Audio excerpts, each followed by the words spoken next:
I have lived in Seoul for over 20 years and would have no reason to stay in any of these hotels. Well, maybe one, which I'll get to later. But this is an introduction to the best hotels in Seoul that I would stay at. There is a reason I would stay at each of these hotels, and the reasons are each different, so watch till the end to find the suitable stay based on your needs and desires, or perhaps budget as well. Note, I am not being paid by any of these hotels. This is solely based on my opinion, which comes from experience, research, and just the common sense of being a local. If I have money to burn or someone else is paying for my stay, I would stay at the Signal Seoul in the Lotte World Tower. You could definitely argue this to be the nicest hotel in Korea, but what's undisputed is that you'll be staying in the tallest building in Korea. The Lotte World Tower, which was completed in 2016, boasts 123 floors, and you would be sleeping somewhere between the 76th and 101st floors for stunning views of the Gangnam district. And let's face it, you get to say that you stayed in one of the most iconic buildings in Seoul. Pretty much, this would be where most people, even in Korea, would like to stay for at least one night if they had the opportunity. At around $400 per night, the cost isn't really a deal breaker, and it's definitely not the most expensive hotel in Seoul. But most people probably wouldn't be able to afford an extended stay here. The Signal has more going for it than just being tall and expensive too. It's located right above Jamsil Station. That means you'll have easy access to Seoul's subway, and being on the 2 line is particularly good, even though the actual location in Seoul's southeast corner is a little bit isolated.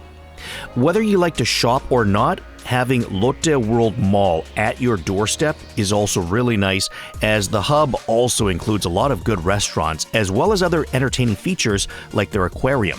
And the kicker for this hotel is that Lotte World is right across the street. Lotte World is the biggest amusement park within the city limits of Seoul. There are bigger places like Everland and Seoul Land, which also have zoos as a part of their entertainment extravaganza, but both are part of the greater Seoul area, so it's a little more challenging to get to those places. Lotte World features both an indoor and outdoor area filled with rides and other fun stuff for kids and bigger kids alike. There's also a skating rink within the complex and a nice lake surrounding the area. The Signal Seoul really has everything that you'd want in a place to stay in Seoul. Good location, 5-star rating for quality and service, amenities, and a great neighborhood. If I were visiting Seoul and I could afford it, the Signal would be at the top of my list, especially if I were coming with a family. Other top hotels I would recommend if you have a good budget and you value things like access to the subway, good location, and a good neighborhood to explore, check out these. The Lotte Hotel in Myeongdong. It's connected to the Lotte department store, which has the best duty-free shopping in Korea, plus it's right across the street from Myeongdong, which is a top tourist destination for street food and mid-tier shopping. It's at Ulchuro Ilga on the 2 line for subway accessibility, but the great thing here is the access to the neighborhood of Myeongdong, which is basically the most expensive place in Korea for retail real estate. So it's a bustling area if you want to be around the action, although some people will call the area a bit of a tourist trap as well.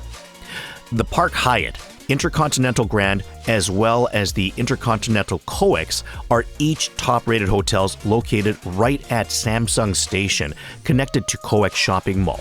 Once again, 2-line access for the subway and a bit more centrally located in Gangnam.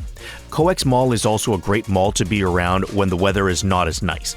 Plus, there's a 7-Luck Casino here if you want to gamble during your stay. The Coex Mall also has an iconic library or a bookstore that you can visit as well. And there's also another hotel that's a part of this complex called the Oakwood. They offer long-term stays and are known for hosting some of the foreign baseball players who play for the Seoul-based KBO teams. One more hotel I'm going to name for being a top-tier hotel that's centrally located and connected to a shopping mall is the Marriott Hotel at the Express Bus Terminal. This hotel features the Shinsegae department store at its doorstep. And I'd say the advantage to the Marriott, though, is that it has 3 different subway lines that converge at this point: the 3, 7, and 9 lines, with the 9 line having an express line that goes straight to Gimpo Airport in 30 minutes, or also connects to the airport line to get you to Incheon Airport in about an hour. Also near the Marriott Hotel is the Han River Park if you want to enjoy some nature on your stay or check out where they shot Avengers Age of Ultron as well.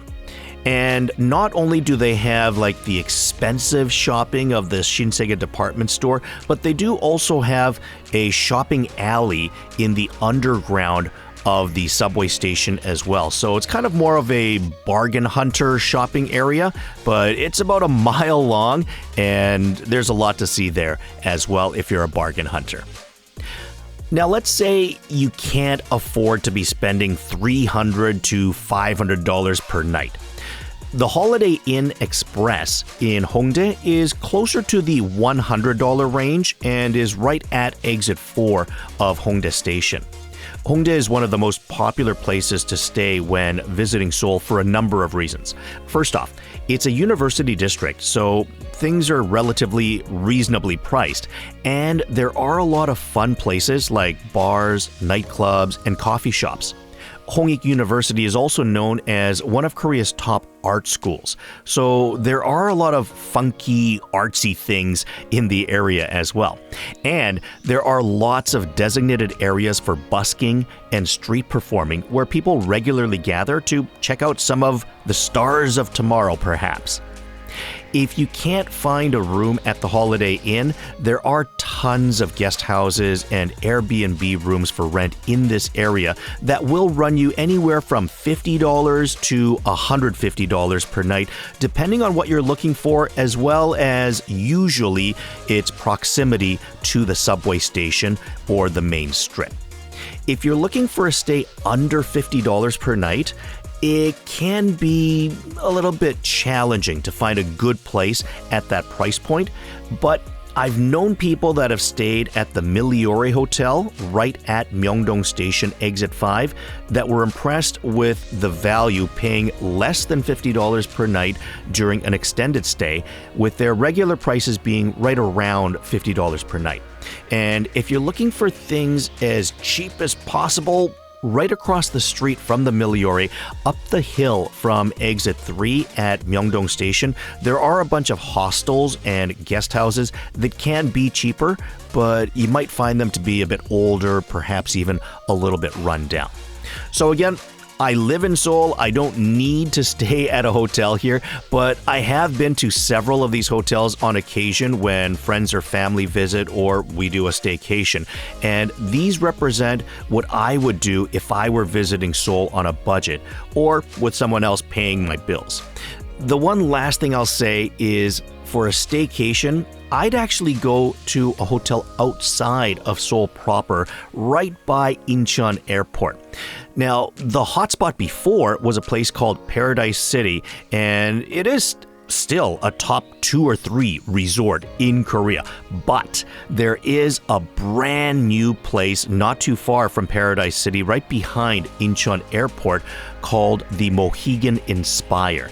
And it just opened at the end of 2023 and is clearly the new toy of Korean hotels as an all-inclusive resort that features an indoor water park, a 150-meter-long LED ceiling show, much like the LG system in the old part of Las Vegas, but much more modernized. The complex also has a 15,000-seat performance hall for concerts or perhaps giant conventions. And this is all on the site of a place that has basically the size of 64 football fields featuring 1,275 rooms. So this place is absolutely enormous, and there are other additions being made to the resort over the next couple of years. So it's not even at its full self just yet. So if you don't really want to do all the touristy stuff in Korea, and especially if you're traveling with kids, both Paradise City and the Mohegan Inspire could be impressive places to relax and have fun, especially if you're going to be in Korea when the weather is warmer from May to September. Expect prices to be anywhere from $300 to $600 depending on time of year, as well as weeknights versus weekends, because a lot of Koreans go there for staycations as well. Those are my suggestions for where to stay when traveling to Seoul. If you have any questions, feel free to post them below and I'll do my best to answer those for you. Also, please do like the video and subscribe to the channel, as it really does help me out a lot. Certainly, if you want more information on how to best enjoy Korea, either while traveling or simply vicariously on your sofa or kitchen, do subscribe to the channel and I'll do the best I can to provide you with great content. Thanks for watching this till the end.